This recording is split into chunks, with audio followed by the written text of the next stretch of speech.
मानव जीवन के विशाल ताने बाने में जहां भय और अनिश्चितता अपने धागों को हर जीवन में बुनते हैं, वहां एक साधारण किंतु गहरा रहस्य छिपा है। एक प्राचीन शक्ति जो पीढ़ियों से चली आ रही है। कल्पना करिए एक ऐसे पल की जब दुनिया आपके चारों ओर सिकुड़ने लगे, जब संदेह और डर की परछाइयां बड़ी हो जाएं। उस क्षण में एक शक्तिशाली मंत्र जीवन शक्ति की तरह उभरता है। विशोक श्री विष्णु, विशोक श्री विष्णु, विशोक श्री विष्णु। ये महज शब्द नहीं है, ये एक मंत्र है, सामान्य से परे एक शक्ति को खोलने की चाबी। लेकिन इनका अर्थ क्या है और ये मानव जीवन पर इतना प्रभाव क्यों डालते हैं? तो चलिए आज का वीडियो शुरू करते हैं। लेकिन अगर आप अभी खाटू बाबा का आशीर्वाद पाना चाहते हैं तो कमेंट में हारे के सहारे की जय लिखें और चैनल को तुरंत सब्सक्राइब करें। खाटू बाबा कमेंट और सब्सक्राइब करने वालों की सभी मनोकामनाएं पूरी करें। विशोक एक ऐसा शब्द जो उद्देश्य के साथ गूंजता है। इसका अर्थ है मेरे दुख को नष्ट करो। श्री विष्णु के साथ मिलकर यह एक दैवीय उपस्थिति को पुकारता है। हिंदू परंपरा में संरक्षण और शक्ति का अवतार भगवान विष्णु की कल्पना करें, शांत किंतु दुर्जय रौद्र रूप में लिपटे हुए, अराजकता का भयंकर विनाशक।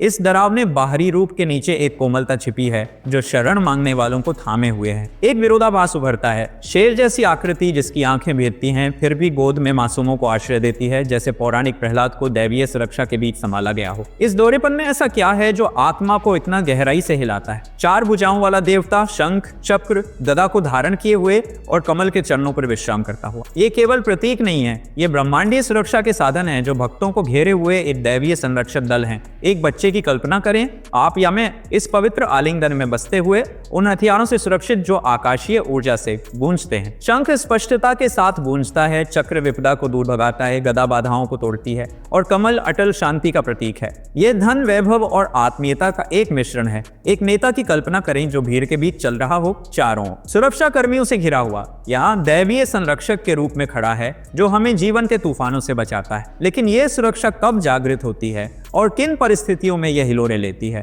उत्तर जीवन की परीक्षाओं में छिपा है। कभी कभी हमारे मार्ग पर एक छाया पड़ती है जो हमारे कर्मों का परिणाम होती है। कर्म अपना अनिवार्य कथा बुनता है। हम स्वीकार करते हैं मैंने यह बीज बोया और अब इसका फल भोग रहा हूं। फिर भी ऐसे क्षण भी आते हैं जब तूफान बिना बुलाए आता है, एक रहस्यमयी परीक्षा के रूप में। इन समयों में यह मंत्र एक प्रकाश स्तंभ बन जाता है। विशोक श्री विष्णु एक प्रार्थना, एक पुकार, एक समर्पण। ऐसा कहा जाता है कि श्री विष्णु चमकते हथियारों के साथ हमें निराशा से ऊपर उठाते हैं। लेकिन क्या यह हस्तक्षेप मुफ्त में मिला उपहार है या ऐसी शक्ति जिसे हमें सीखना होगा? इन शब्दों की लय कोई साधारण जाप नहीं है, ये एक जानबूझकर किया गया कार्य है जो नश्वर और अनंत के बीच एक सेतु है। फिर भी एक सावधानी उभरती है, यह हर छोटी असुविधा पर फेंकने वाला तुच्छ उपाय नहीं है। जीवन हमसे हमारे प्रयास मांगता है, हमारा मन, हमारी शक्ति, हमारा संकल्प। जो सामना कर सकते हो उसे करो, बुद्धिमत्ता आग्रह करती है। और मंत्र को तब पुकारो जब लहरें अभिभूत कर दें, जब मानवीय सीमाएं टूटने लगें। एक योद्धा की कल्पना करें, थका हुआ किंतु अडिग, इन अक्षरों को अंतिम रूप के रूप में जपते हुए।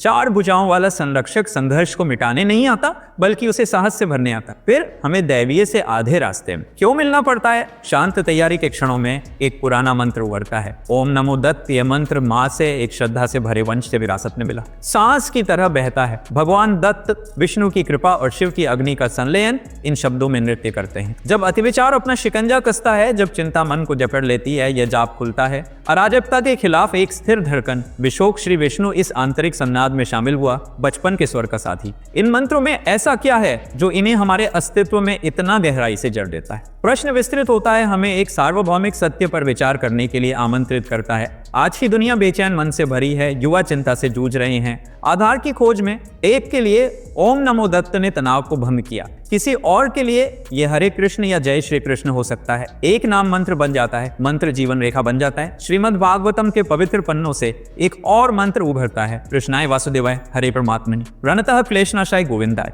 नमो नमः। सरल फिर भी अर्थ से विद्युतीय है। श्री कृष्ण वासुदेव जी के पुत्र सर्वोच्च हरि जो कष्टों को हर लेते हैं। इसे जोर से बोलें और बोझ हल्का महसूस करें। इसे लगातार जपे और वह बोझ गायब हो जाए। लेकिन क्या यह मिटाना युद्ध कोई गायब कर देता है? यहाँ तथा एक कालातीत सबक की ओर मुड़ती है। कुरुक्षेत्र के युद्ध क्षेत्र पर अर्जुन को याद करें, एक युद्ध का सामना करते हुए जिससे वह बच नहीं सकता था। वह अपने मित्र, अपने मार्गदर्शक, अपने दैवीय साथी श्री कृष्ण की ओर मुड़ा। एक पल में सब कुछ क्यों नहीं खत्म कर दिया? शत्रु को तुरंत क्यों नहीं बिखेर दिया? इसके बजाय श्री कृष्ण ने श्रीमद् भगवद गीता दी। बुद्धि और शक्ति के शब्द, सुविधा के चमत्कार नहीं। अर्जुन को लड़ना था, अपना धनुष उठाना था, प्रयास से से विजय हासिल करने की। मंत्र फिर कोई शॉर्टकट नहीं है, बल्कि एक चिंगारी है जो भीतर की शक्ति को प्रज्वलित करती है। ये संघर्ष और मुक्ति की प्रकृति के बारे में क्या बताता है? तो जाप बना रहता है। विशोक श्री विष्णु कृष्णाय वासुदेवाय, एक धागा जो हमें किसी विशाल चीज से जोड़ता है। ये ध्वनि है जो इतिहास में गूंजती है, एक कंपन जो कांपते दिल को स्थिर करता है। परिस्थितियां आएंगी जैसा हमेशा से होता आया है, चाहे वे कर्म से जन्मी हो या परीक्षा के रूप में दी गई हो।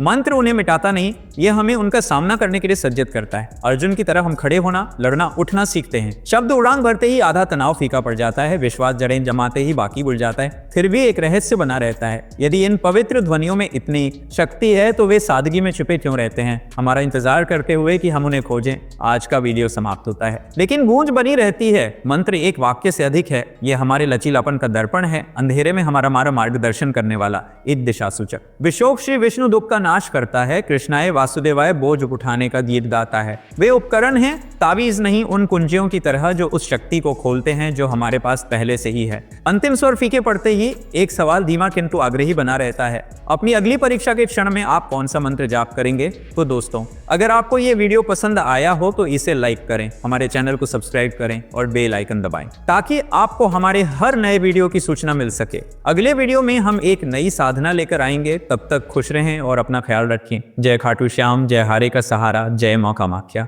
हर हर महादेव।